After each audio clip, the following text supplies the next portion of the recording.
Salve, torcedor vascaíno! Bom dia! Mais um Faísca tá on na área. Como é ruim ficar tanto tempo sem jogo do Vascão. Hoje, galera, a minha resenha por aqui é sobre o aproveitamento do Payet no jogo contra o Fluminense. Será que ele deve ser titular? Será que ele deve segurar um pouquinho? Enfim, vou trazer aqui, junto com a prancheta, algumas ideias de jogo. E vou pedir para você, enquanto a guitarrinha toca, por favor, deixe seu like, compartilhe esse vídeo aí nas suas redes sociais para fortalecer o nosso trabalho aqui no canal Atenção Vascaínos. Depois da guitarrinha, eu volto com uma ideia de como o Vasco deve enfrentar aí a equipe do Fluminense. Se liga aí.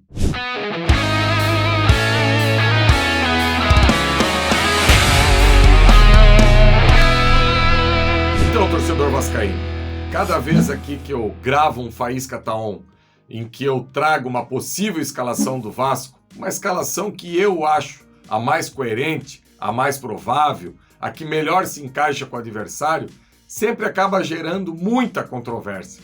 Tem alguns torcedores que apoiam, outros nem tanto, e eu confesso a você que eu gosto dessa resenha, porque dentro de cada um de nós tem um treinador que jamais perderia um jogo, um treinador que seria campeão do mundo com qualquer equipe.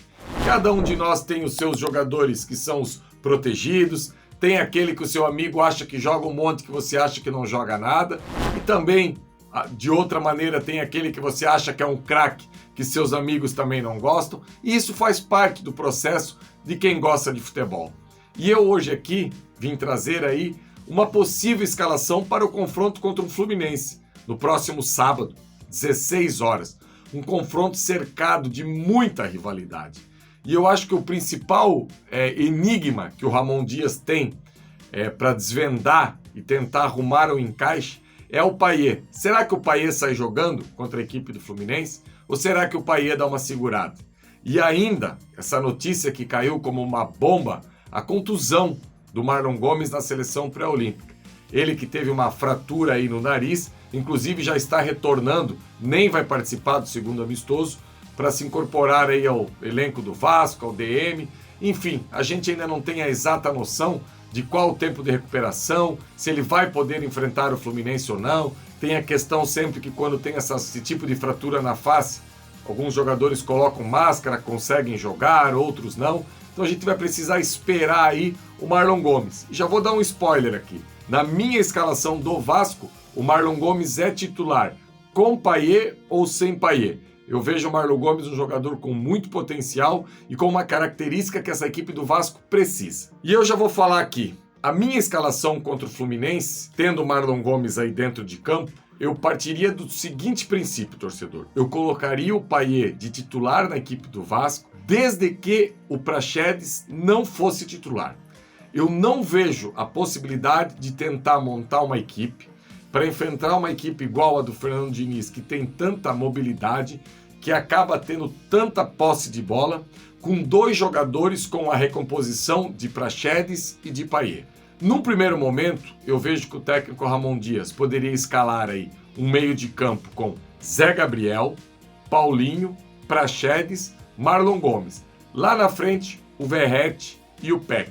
Isso seria uma ideia de time, porque você continuaria aí com esse tripé no meio de campo, que já estava rolando o entrosamento, fazendo bons jogos, o Zé Gabriel, o Paulinho e o Praxedes, o Marlon Gomes ocupando esse corredor pelo lado esquerdo, mas não tão aberto, numa zona de campo que ele ocupou contra o Bahia no último domingo, inclusive acabou sofrendo o pênalti, porque o Marlon Gomes tem esse 1 contra 1 bom. No início do segundo tempo contra o Bahia, o Marlon Gomes acabou ficando atrás do Piton. Esse posicionamento não me agradou muito. A partir da hora que ele conseguiu dar uns passes na frente, ficou à frente do Piton, eu acho que pode ser um jogador muito útil nessa equipe do Vasco.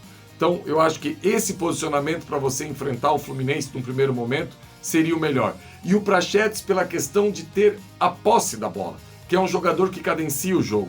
Que se tem algo que as equipes treinadas pelo Fernando Diniz não gostam, é ter que correr para trás, Você imagina o Ganso, por exemplo, dando um pique para fazer recomposição, o Cano não ficando tão próximo à área. Então, um jogador que tenha a posse da bola igual o Praxedes, eu acho importante para quebrar esse ritmo, para a partir da hora que o Vasco conseguir roubar essa bola do Fluminense, lembrando que o Fluminense tem um perde e pressiona muito grande também, mas conseguir escapar aí desse perde e pressiona, eu acho que o Praxedes tem um papel fundamental nessa equipe do Vasco para esse jogo contra o Fluminense. Assim, torcedor, para ficar bem claro aqui, se o jogo fosse contra o Coritiba, por exemplo, que é o jogo da próxima quinta-feira, o Payet seria titular na minha equipe. Só que quando eu penso futebol na minha equipe e no meu oponente. Eu acho que tem que ficar bem claro que sempre o torcedor, a comissão técnica, os analistas, os scouts fazem essa conta. Porque quando a gente não tem a responsabilidade com o jogo, a gente quer ver 11 atacantes dentro de campo. Só que não é assim. Você tem que observar o que tem do outro lado, as qualidades do outro lado para você tentar neutralizar.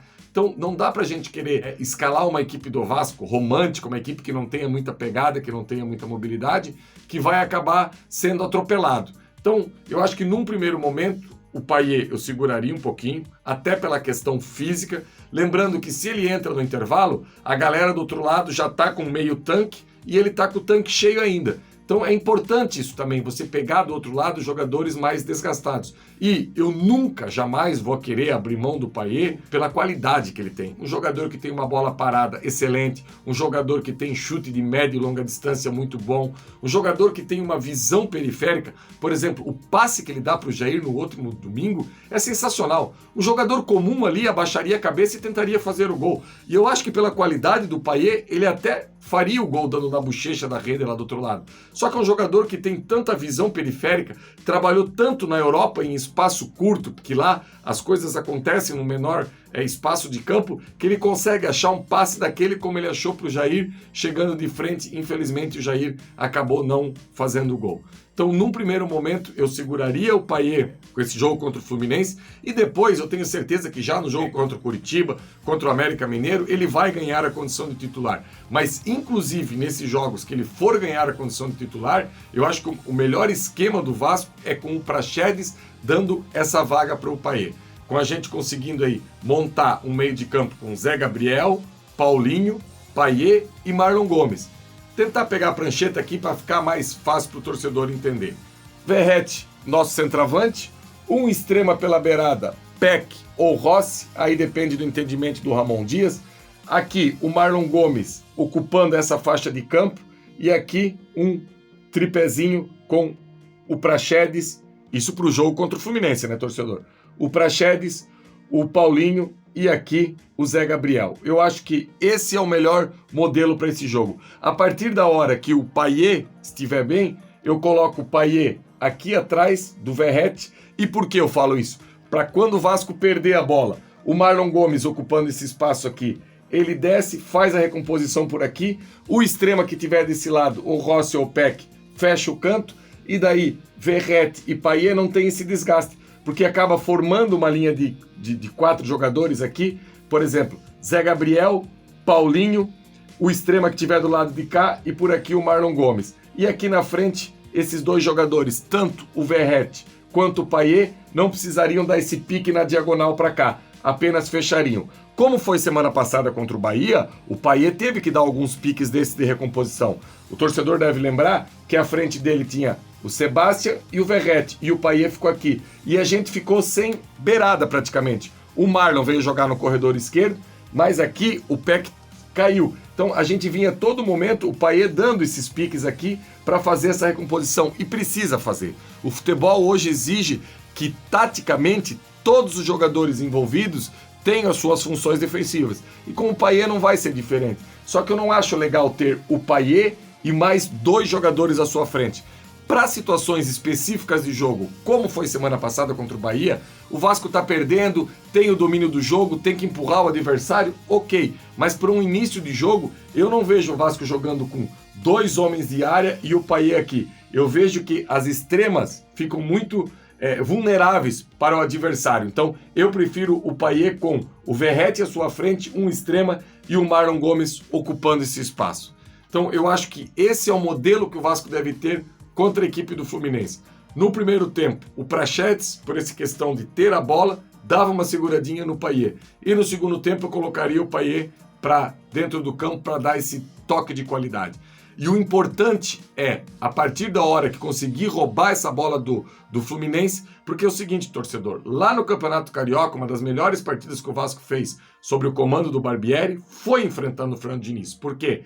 O Barbieri tem um modelo de jogo, do jogo de posição, em que consiste em roubar a bola, começar a jogada por um lado e inverter o corredor. E como o Fernando Diniz sempre, onde está a bola, coloca vários jogadores aqui para ter esse jogo apoiado, então é importante que o Vasco consiga roubar essa bola, sair da pressão e fazer essa inversão de corredor aqui para pegar Marlon Gomes, se puder jogar, mais uma vez falando, tem a questão da contusão, pegar Peck, pegar o Payet, pegar um Rossi daqui a pouco, alguém nessa condição do 1 contra 1 aqui, que a gente sabe que é algo vulnerável que tem no Fernando Diniz. Por isso que ele tem um perde e pressiona muito grande. Mas você conseguir, principalmente pela questão da grama sintética, pela velocidade do jogo, em que talvez os jogadores do Fluminense não tenham aí esse amplo domínio quando ficar próximo da bola, você tentar roubar o quanto antes essa bola e fazer essa inversão de corredor, eu acho muito importante. Beleza, galera? Essa foi a minha resenha hoje por aqui. Se você gostou, por favor, deixe seu like, compartilhe esse vídeo aí nas suas redes sociais, escale a sua melhor versão do Vasco aí embaixo, coloca aí os seus 11 protegidos de cada um de vocês. Como eu falei, respeito todo tipo de escalação e eu gosto muito de interagir com vocês aqui. Cada um tem o seu time, cada um tem o seu modelo e é sempre legal trocar essa ideia com você por aqui. E olha agora mais uma semana, até o próximo sábado aí, pra gente ter essa ideia de como que o Vasco vai enfrentar esse Fluminense. E durante a semana, recheado aqui no nosso canal, muita informação de Vasco, como que o Ramon Dias vai tentar ter o antídoto para vencer esse rival nosso. Beleza, galera? Essa foi a nossa resenha hoje por aqui. Conto com a audiência de vocês sempre. Um abraço e até semana que vem. Fui! Levantamento para Roberto Dinamite, sozinho! Atenção, vai enfiar! Gol!